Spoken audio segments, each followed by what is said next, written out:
બોલો જય આદિવાસી, જય આદિવાસી, જય જોહાર, જય જોહાર।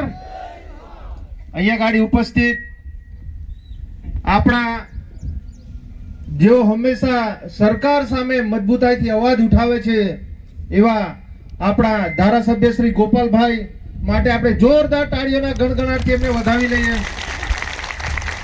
સાથે સાથે જેમને આખા ગુજરાતની જવાબદારી આપી છે સંગઠનને મજબૂત કરવાની અને ખૂબ જવાબદારીપૂર્વક એમનું કામ નિભાવી રહ્યા છે એવા મનોજભાઈ સોરઠિયાજીનું પણ આપણે તાળીઓના ગણગણાટથી એમનું સ્વાગત કરી લઈએ। અને જેમને વિદ્યાર્થી નેતા કહે છે, આજે એમને ગાંધીનગરમાં પણ જ્યારે જાય તો એમને પ્રવેશ બંધ કરાવી દે છે। હંમેશા તમામ વિસ્તારના મુદ્દાઓ એ આ સરકાર સામે ઉઠાવે છે એવા યુવરાજસિંહ જાડેજા બાપુ પણ આપણી વચ્ચે પધાર્યા છે। તેમજ દિલ્હીથી આપણા ધારાસભ્ય શ્રી એવા દિનેશ મોહનિયાજી અહીં પધાર્યા છે અને તમામ છોટાઉદેપુર જિલ્લાના મારા આગેવાનશ્રીઓ, વડીલશ્રીઓ, ભાઈઓ બહેનો, યુવા સાથી મિત્રોનું અમે આજ રોજ આમ આદમી પાર્ટી પરિવાર તરફથી અને સાથે સાથે ચૈતરભાઈ અને ચૈતરભાઈના પરિવાર તરફથી આપને જય જોહાર। મિત્રો, આ અત્યારે હસ્તાક્ષર અભિયાન જે આપણા અલગ અલગ જિલ્લાઓમાં ચાલી રહ્યું છે, આજે ચૈતરભાઈના સમર્થનમાં આજે ખૂબ લોકો અને દરેક સમાજના લોકો આજે ચૈતરભાઈને સમર્થન આપે છે। ચૈતરભાઈ જેવી રીતે વિધાનસભામાં અવાજ ઉઠાવતા હતા સરકાર સામે, પોલીસ પ્રશાસન સામે, આ તંત્ર સામે, એ ફોરેસ્ટ વિભાગ હોય, જળ જંગલનો પ્રશ્ન હોય, રોડ રસ્તાનો, શિક્ષણનો, આરોગ્યનો પ્રશ્ન હોય, એ તમામ પ્રશ્નો એ ખૂબ મજબૂતાઈથી ઉઠાવતા હતા અને પોતાનો અવાજ આ સરકાર સામે ઉઠાવતા હતા। એ જ આ ભાજપના નેતાઓને ગમતું નહોતું મિત્રો। અને અહીંયા આપણી સાથે આ પ્રદેશના લીડરો બેઠા છે। આપણા ચૈતરભાઈને ઉમરગામથી અંબાજી સુધીની મિત્રો 500 સીટોની જવાબદારી આપી હતી સાહેબને। કેટલી સીટોની?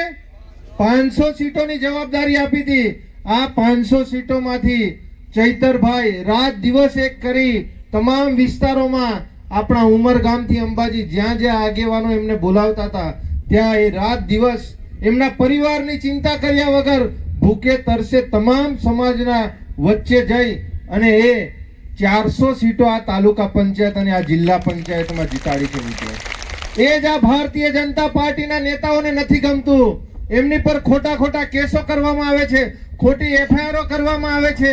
અહીંયા આપણા છોટાઉદેપુર જિલ્લામાં પણ આપણે આ છોટાઉદેપુર તાલુકા પંચાયત આપણે અહીંયા બનાવી રહ્યા હતા, પણ આ ભારતીય જનતા પાર્ટીના નેતાઓએ, આપણા જે આગેવાનો છે, આપણા જે સદસ્યો છે, એ લોકોને કિડનેપિંગ કરીને એ લોકો ઉઠાવી ગયા હતા ને।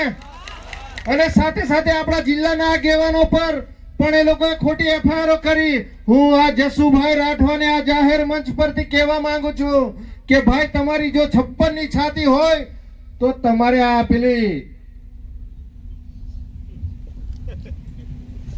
જે કિડનેપિંગ જે કામ કરો છો તમે, હા, તમારી પાસે એટલો જ પાવર છે અને એટલી બધી તમે જે આ 56 ની છાતી એવું તમે કહો છો તો ભાઈ તમારે એટલી સીટો જીતવી જોઈએ ને। શાના માટે તમે આ દિવાલો તોડીને તમે આ કિડનેપિંગ જેવો માહોલ બનાવ્યો? શાના માટે આ પોલીસોને તમે 500 મીટર સુધી ત્યાં આગળ ઊભી રાખી અને અમારા આગેવાનોને તમે 2-3 જણને ઉઠાવી ગયા? જો તમારી પાસે એટલી જો હિંમત હોત તો ખરેખર એ તાલુકા પંચાયતમાં તમારે ચૂંટણી કરાવી જોઈતી હતી, તો ખબર પડતી કે આમ આદમી પાર્ટીના જે એક વફાદાર કાર્યકર્તાઓ છે એ ખરેખર આ છોટાઉદેપુર તાલુકા પંચાયત સીટ બનાવતા ને। અને એમના લોકો અને એ સાંસદ સભ્ય મિત્રો આખી બંદૂક લઈ અને ભાઈ તમે કોને ડરાવવા નીકળ્યા છો? હા, આ આદિવાસીઓને ડરાવવા નીકળ્યા છો? હા, તમે વરઘોડામાં તમે બંદૂકો લઈને ફરો છો। આ છોટાઉદેપુરની પોલીસને પણ અમે કહેવા માંગીએ છીએ કે ભાઈ, શું કાયદો આ દેશમાં શું બે કાયદાઓ ચાલે છે? તો તમે અમારા લોકો પર ખોટી રીતે અમારા જિલ્લા પંચાયતના સદસ્યો હોય, તાલુકા પંચાયતના સદસ્યો હોય, અમારા આગેવાનો હોય એમની પર તમે ખોટી ખોટી એફઆઈઆર કરો છો. આ વરઘોડામાં આ ખુલ્લેઆમ લોકો સાંસદો હોય એમના આગેવાનો હોય ખુલ્લેઆમ બંદૂકો લઈને ફરે છે. કેમ ભાઈ એમની પર એફઆઈઆર નથી કરતા તમે? હા, ખરેખર તમારે જો ના નોકરી કરવી હોય તો તમારે પણ બંગડીઓ પહેરી દેવી જોઈએ. અને એટલો બધો શોખ હોય તમને તો આ ભારતીય જનતા પાર્ટીનો આવો કેસરી પટ્ટાનો કેસ આવે છે એ પહેરીને તમે નીકળી પડો. એટલે વધુ ન કહેતા આપણે આ આગેવાન શ્રીઓને પણ આપણે સાંભળવાના છે. તો મિત્રો અમારી વાણીને અહીંયા ગાડી જ અમે વિરામ આપીએ છીએ. જય હિન્દ, જય ભારત. ખૂબ ખૂબ આભાર.